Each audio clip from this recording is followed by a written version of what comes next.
Jurgen Klopp memutuskan tak lagi melatih Liverpool musim depan. Ia memilih rehat. Memang mengambil jeda untuk istirahat sangat perlu, bahkan untuk orang seperti Jurgen Klopp. Melatih tim biar bagaimanapun menguras tenaga, pikiran, dan tentu saja mental. Usai keputusan itu, bola liar soal siapa yang akan mengambil kursi kepelatihan Liverpool pun menggelinding. Salah satu kandidat menguat, orang itu adalah Xabi Alonso. Namun, apakah Xabi Alonso cocok melatih Liverpool? Ketika muncul rumor Xabi Alonso akan melatih Liverpool, para penggemar pun bahagia. Mereka menyambutnya dengan sukacita. Singkatnya, para penggemar Liverpool setuju apabila Alonso menggantikan posisi Jurgen Klopp. Alonso pun menjadi pilihan favorit untuk menukangi Liverpool di masa mendatang. Di sisi lain, Klopp sendiri sudah memberi restu pada Alonso. Pelatih kelahiran Jerman Barat itu mengakui kehebatan Alonso selama menukangi Bayer Leverkusen. Klopp bahkan tak segan menyebut Alonso adalah penerus para pelatih kaliber Carlo Ancelotti, Pep Guardiola, dan Jose Mourinho. Dia sudah seperti seorang pelatih saat bermain. Selain mendapat restu Jurgen Klopp, Alonso juga memperoleh dukungan dari mantan pelatihnya di Liverpool, Rafael Benitez. Pelatih yang membawa Liverpool juara Liga Champions 2005 berpendapat kalau mantan gelandang itu adalah orang yang cerdas di Anfield. Benitez tahu betul bagaimana Alonso, dan jika ia harus melatih Liverpool, maka menurut Benitez itu adalah keputusan yang tepat. Menurut Benitez, cara Alonso membentuk identitas permainan Leverkusen sempurna untuk The Reds. Pelatih yang pernah menukangi dua tim Merseyside itu bahkan tak masalah kalau Alonso kekurangan pengalaman. Menurut Benitez, minimnya pengalaman tidak akan menghambatnya. Justru, kata Benitez, dengan melatih The Reds itu akan memperkaya pengalaman Alonso.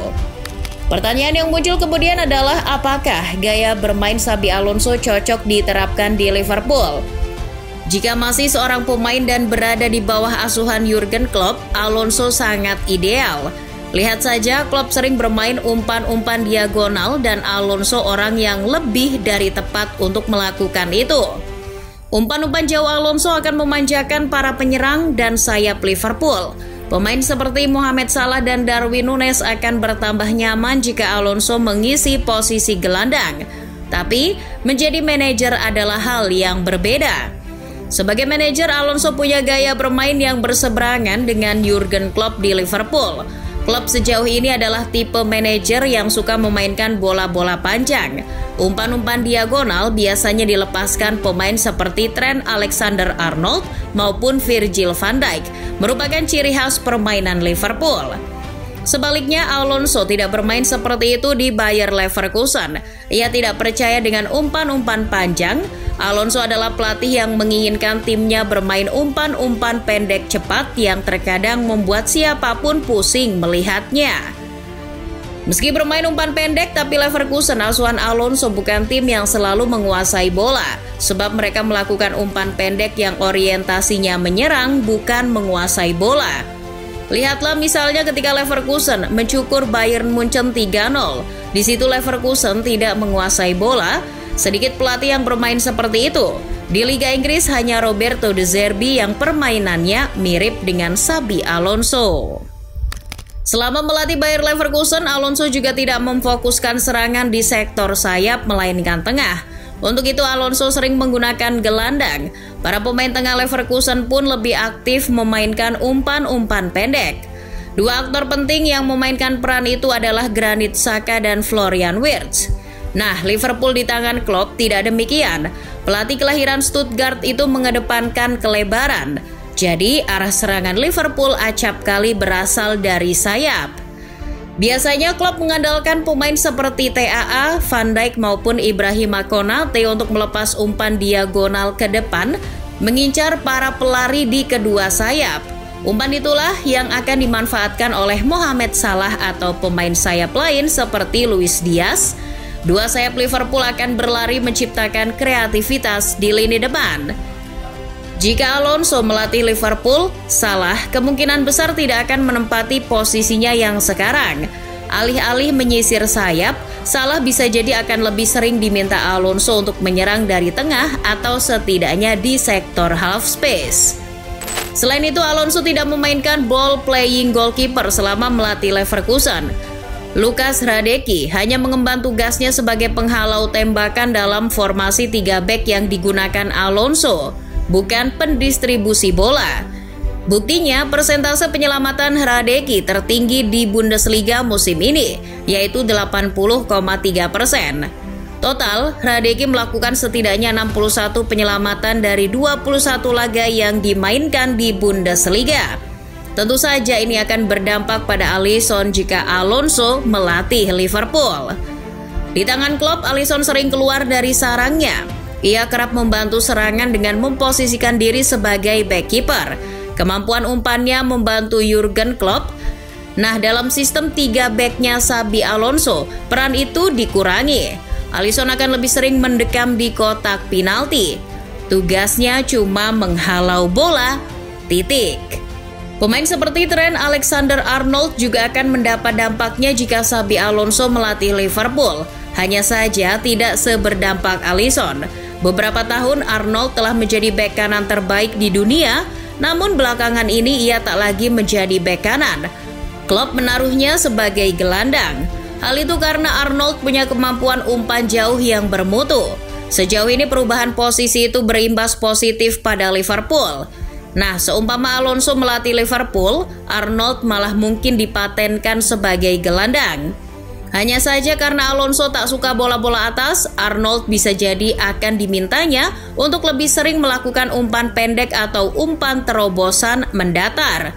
Kita mungkin tak akan lagi melihat Arnold melepas umpan-umpan diagonal ke sisi sayap apabila Xabi Alonso datang ke Anfield. Sudah pasti kalau Alonso melatih Liverpool akan ada perubahan staf ruang belakang. Pep Lijnders besar kemungkinan mengikuti Klopp pergi. Nah, Alonso akan membawa staf yang ia percayai. Marcel Daum, Alberto Enquinas, dan Sebastian Parrilla kemungkinan akan dibawa. Ketiganya sudah cukup lama bekerja dengan Alonso, bahkan Parrilla sudah mendampingi Alonso sejak di Real Sociedad B. Parrilla juga pernah bekerja untuk Real Madrid, sedangkan Enquinas pernah bekerja di Barcelona. Daum sendiri pernah bekerja bersama Peter Bosz dan pelatih yang pernah mengantarkan Stuttgart juara Bundesliga, Armin Veh. Di tangan Alonso akan lebih banyak pemain muda Liverpool yang muncul. Trey Nyoni, Jadon Dance, Bobby Clark, hingga Kaide Gordon bisa jadi akan diberi kesempatan oleh Alonso. Mengingat di Bayer Leverkusen ia juga mengorbitkan pemain muda. Di samping itu akan ada pertautan transfer antara Liverpool dan Leverkusen kalau Alonso merapat. Alonso mungkin akan membawa anak asuhnya di Bay Arena ke Anfield. Florian Wirtz bisa jadi pilihan pertama. Selain itu, pemain yang sukses ia kembangkan seperti Victor Boniface dan Jeremy Frimpong punya daya tarik untuk dibawa ke Liverpool. Dilansir Daily Sports, Alonso sendiri cenderung akan menerima tawaran Liverpool di musim panas nanti. Apalagi Real Madrid, tim yang juga tertarik pada Alonso, memilih memperpanjang kontrak Ancelotti. Pada tahun 2018, Alonso pernah ditanya apakah ia akan melatih Liverpool, dan Alonso menjawab, tentu saja. Hubungan, komitmen dan gairah Alonso masih ada di Liverpool. Soal ini muncul isu kalau ada klausul yang menyebutkan apabila Alonso mendapat tawaran dari Liverpool, Bayern Munchen maupun Real Madrid, Leverkusen harus rela melepasnya. Kabar itu mencuat lagi ketika Alonso santer dikabarkan bakal jadi suksesor Klopp. Benarkah ada klausul semacam itu? Mengutip Goal, CEO Bayer Leverkusen, Fernando Caro membantah adanya klausul semacam itu. Kendati begitu, The Work Self tidak akan menghalangi apabila Alonso menghendaki untuk henggang. Tapi, mereka akan tetap mempertahankan Alonso hingga kontraknya habis pada tahun 2026 mendatang.